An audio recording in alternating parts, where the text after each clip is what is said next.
Tidak bekerja setengah-setengah. Apabila telah memulai suatu usaha, maka kerjakanlah dengan serius. Jangan sampai berhenti di tengah jalan, karena akan menyia-nyiakan harta, tenaga, waktu yang telah kita kerahkan untuk memulai suatu bisnis. Kegagalan adalah bumbu kehidupan. Kegagalan membuat kita bisa menjadi manusia yang tangguh. Bob Sandino.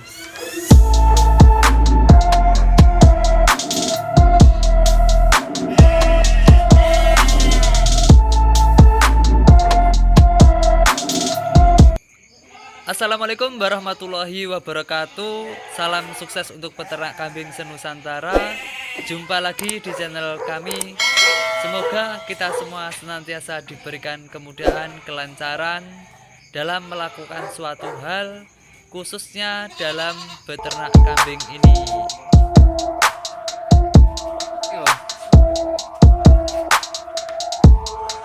Oke sobat ternak, kali ini saya akan sedikit bercerita tentang lika-liku saya dalam beternak dan alasan mengapa saya beternak kambing ini.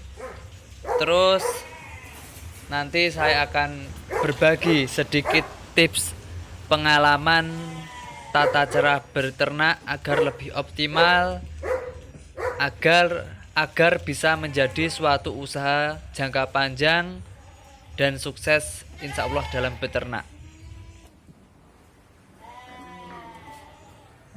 Sebenarnya awal mula saya beternak dahulu itu sebenarnya hanya iseng-iseng aja.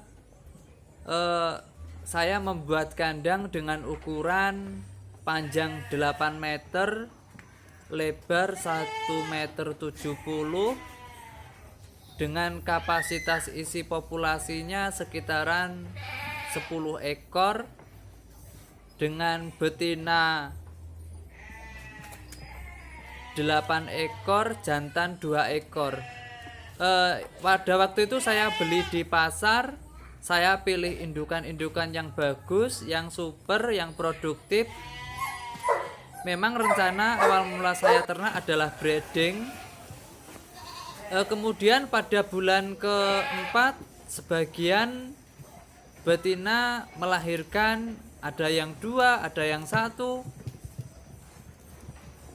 Habis setelah itu saya berpikir bahwasanya ini adalah sebuah bisnis, sebuah usaha yang bisa dilakukan dalam waktu jangka panjang, serta kambing ini sangat mudah untuk diperjualbelikan, sehingga hal tersebut memotivasi saya untuk terus mengembangkan usaha ini agar ke depan bisa lebih optimal, serta usaha ini bisa berjalan dengan waktu yang lama.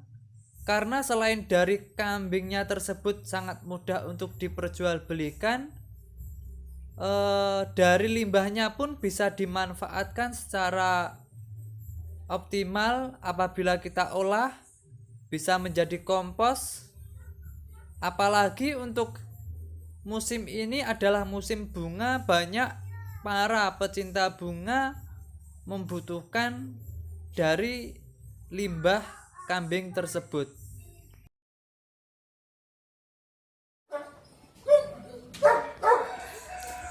Hal yang terpenting dalam memulai usaha ini yaitu jangan pernah ada keraguan dalam diri Anda, karena ternak kambing bisa menjadi sumber penghasilan yang menjanjikan.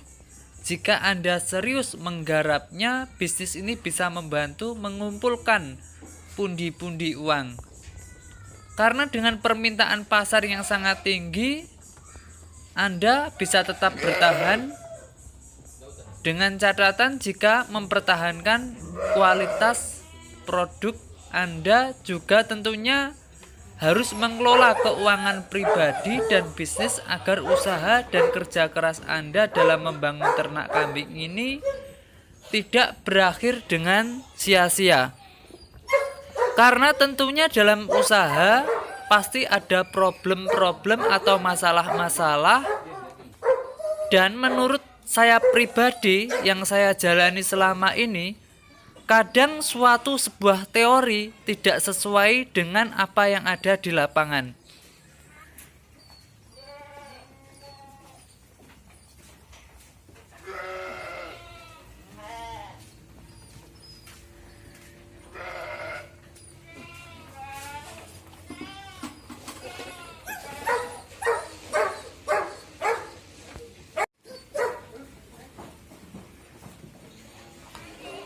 Hal pertama yang perlu diperhatikan untuk memulai usaha ini yaitu kita harus memiliki tempat atau sediakan kandang kambing dengan kualitas yang bagus, serta usahakan kandang mendapat pencahayaan yang bagus. Karena dengan memastikan kandang yang kita buat itu sudah memenuhi standar kualitas, kandang tersebut akan memudahkan kita untuk melakukan pengawasan terhadap kambing yang ada pada kandang, memudahkan kita dalam pemberian pakan, dan aman serta kuat bagi kambing tersebut. Kalau menurut saya pribadi, kandang baiknya yaitu kandang tipe panggung dengan tinggi lantai bawah ke panggung berkisaran antara 70 ke atas. Itu sudah memenuhi standar. Serta pilihlah kayu yang kokoh agar kandang tersebut bisa tahan lama. Karena apalagi kalau kandang itu diisi untuk pejantan, kebanyakan jantan itu agresif. Dan apabila kita kayu atau bambu yang tidak kokoh, maka kandang tersebut tidak akan tahan lama atau rusak. Karena hobinya itu ya menyeruduk-nyeruduk, ya istilahnya ngosot-ngosot gitu.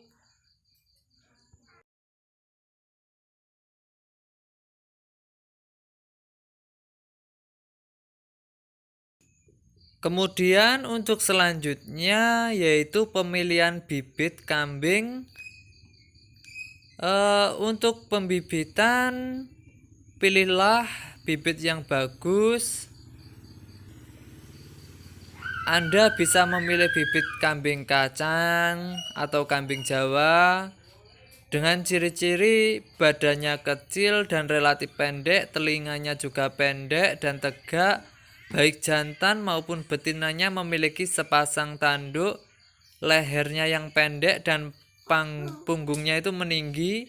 Warna bulu bervariasi, ada yang tunggal, ada yang hitam, coklat, merah, dan belang, hitam putih.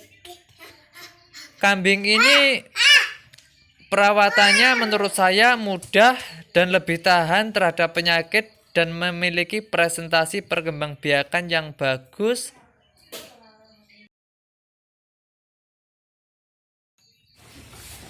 Untuk yang kedua yaitu kambing Etawa, ukuran tubuhnya lebih tinggi dan lebih besar serta telinganya memanjang ke bawah berkisaran 15-30 cm, istilahnya lempit. Untuk bagian hidung ke atas melengkung dan warna bulunya bervariasi antara coklat, putih, dan hitam. Kalau menurut saya yang sering kita jumpai yaitu warna hitam dan putih. Bagi kambing jantan memiliki bulu tebal dan agak panjang di daerah pundak dan di bawah leher, sedangkan kambing betinanya di bagian bawah ekor. Kambing ini pun juga bisa menghasilkan susu yang banyak sehingga sering digunakan sebagai penghasil susu. Tapi cocok juga untuk dijadikan sebagai kambing penghasil daging. Untuk yang ketiga yaitu jenis kambing bur.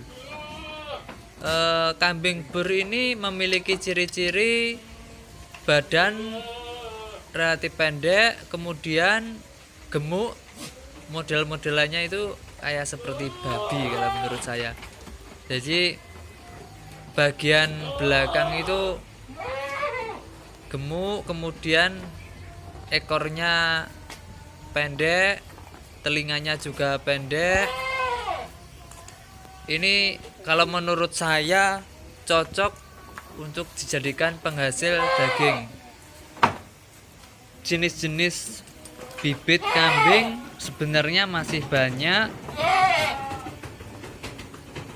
Kalau menurut saya pribadi, untuk jenis bibit yang dijadikan pemilihan, kalau menurut saya harus mencapai umur berkisar 4 bulanan, karena pada saat itu kambing sudah berkonsentrasi pada pembentukan daging dan lebih mudah untuk digemukkan.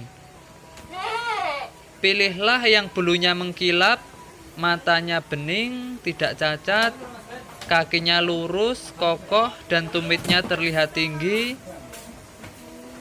mulut dan hidung bersih, tidak berlendir, sebagai tanda kambing tidak penyakitan. Anusnya pun bersih, garis pinggang dan garis punggung tulang belakang lurus, tidak melengkung ke bawah. Kembali lagi pada perencanaan atau manajemen konsep dalam beternak kambing, tergantung setiap individu masing-masing. Karena ini adalah menurut pengalaman saya pribadi. Hal yang pertama yaitu ada yang istilahnya konsep perencanaannya yaitu breeding, diperanakan. Ada juga yang penggemukan. Kalau teman saya itu sebagian penggemukan, cari harga berkisaran di bawah 1.850.000 ke bawah, kemudian digemukkan, nanti sekitar 3 bulanan baru dijual. Dan ada juga yang sistem milking atau cari kambing perah, itu setiap harinya juga lumayan. Kemarin teman-teman itu ternak kambing perah itu susu, istilahnya dia itu diolah sendiri, pemasarannya juga sudah ada, jaringannya sudah ada, penghasilan perharinya itu kiranya tidak mati dengan 1 jutaan. Tapi itu semua istilahnya kembali lagi ke konsep pemikiran atau konsep perencanaan dari teman-teman ternak.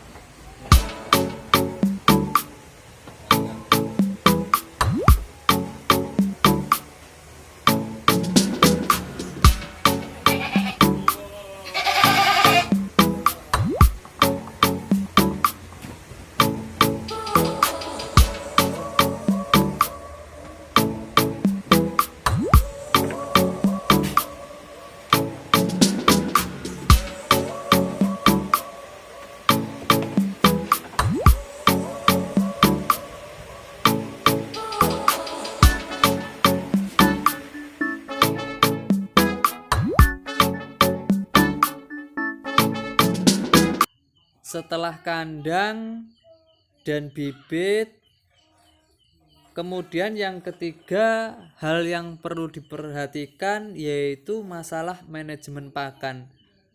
Ya sebenarnya alhamdulillah saya ini dilahirkan dari keluarga petani yang hidup di desa. Kelebihan di sini yaitu masalah pakan, di sini hijauan banyak, mudah mencarinya. Tapi untuk manajemen pakan ini sebenarnya sangat berpengaruh dalam memulai usaha ternak apapun. Karena penghitungannya gini, setiap harinya gitu kita pakan pasti dibutuhkan, dan apalagi memasuki musim penghujan seperti ini, kalau kita tidak memiliki bank pakan, akhirnya yang repot kita juga. Ya apabila istilahnya ternaknya cuma berkisaran 1 sampai 2 atau 3, itu tidak masalah. Tapi kalau ternaknya sudah mencapai angka ratusan bahkan ribuan, kemungkinan yang repot ya Anda sendiri. Terus kemudian kalau Anda tidak memiliki bank pakan tersebut, pastinya akan membengkak di biaya operasional peternakan Anda.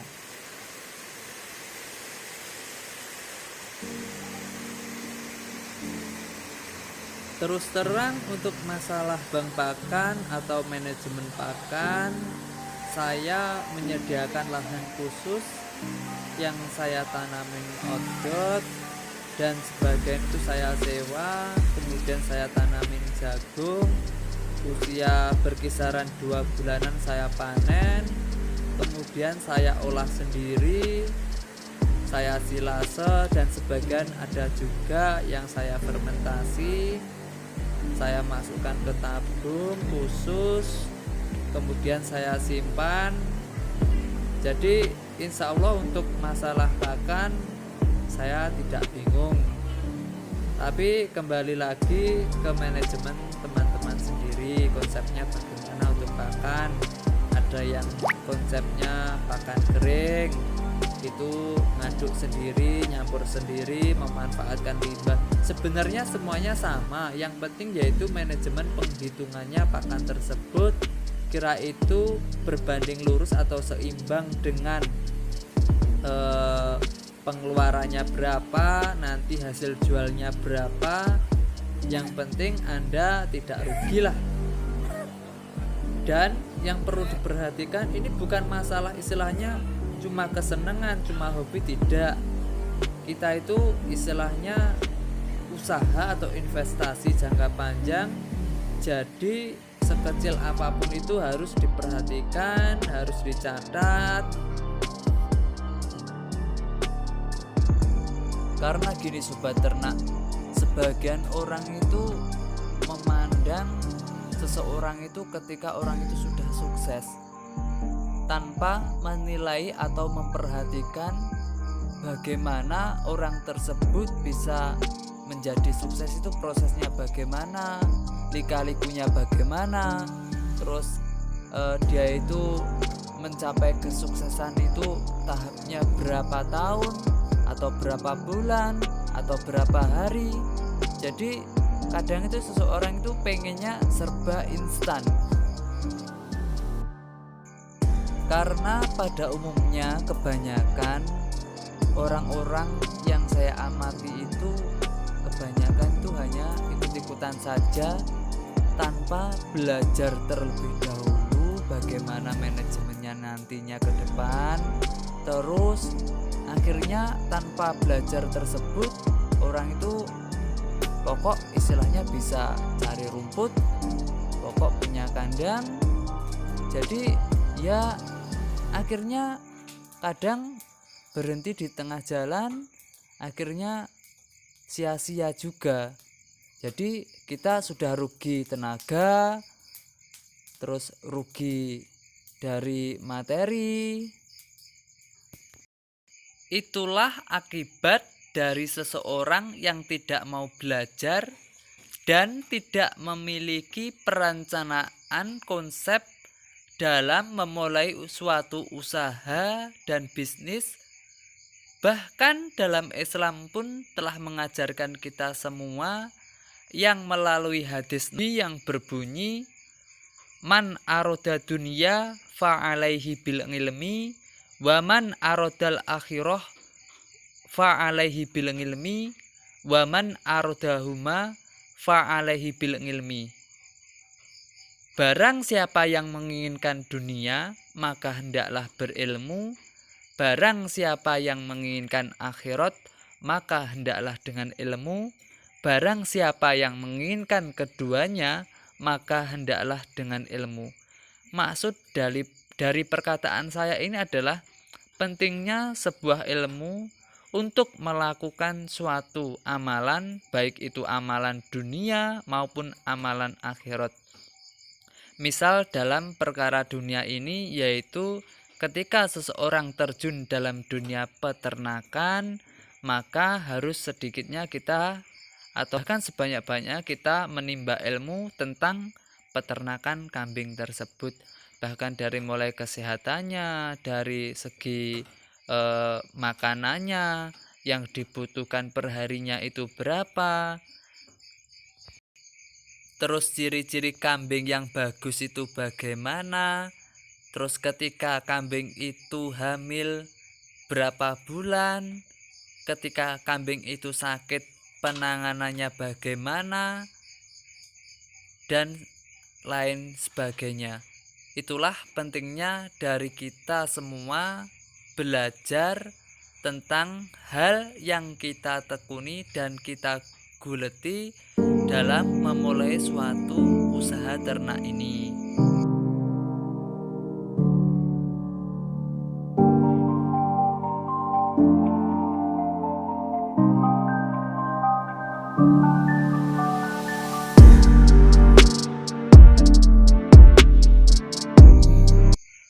Untuk yang nomor 4, hal yang perlu diperhatikan yaitu masalah perawatan kesehatan dan pencegahan penyakit ternak kambing.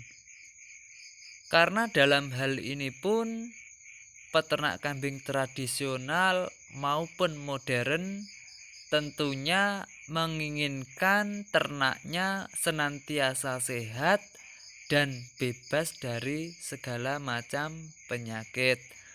Karena gini ibarat kita saja ya, kita mengibaratkan kita saja. Apabila kondisi badan kita itu sehat, terus nyaman, tentunya kita akan makan juga lahap, makan juga banyak.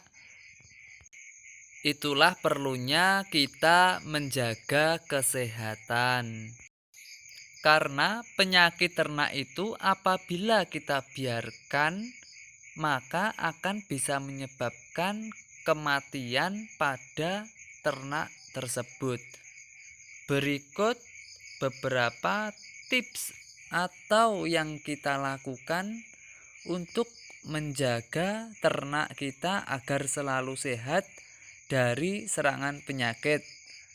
Di antaranya yaitu memberi pakan dan minum yang cukup, pemberian vitamin atau antibiotik, pemberian vaksin, terus menjaga kebersihan kandang, pemeliharaan dilakukan dengan baik dan benar, memilih kambing atau bibitan kambing yang sehat dan bebas dari penyakit, asal usulnya itu jelas dalam artian tidak dari kambing riwayat penyakitan. Itulah tadi beberapa tips dari kami menurut pengalaman pribadi kami agar beternak bisa menjadi sukses. Dan jangan lupa sobat ternak tetap dukung channel ini agar terus berkembang dan memberikan konten-konten yang bermanfaat untuk kita semua.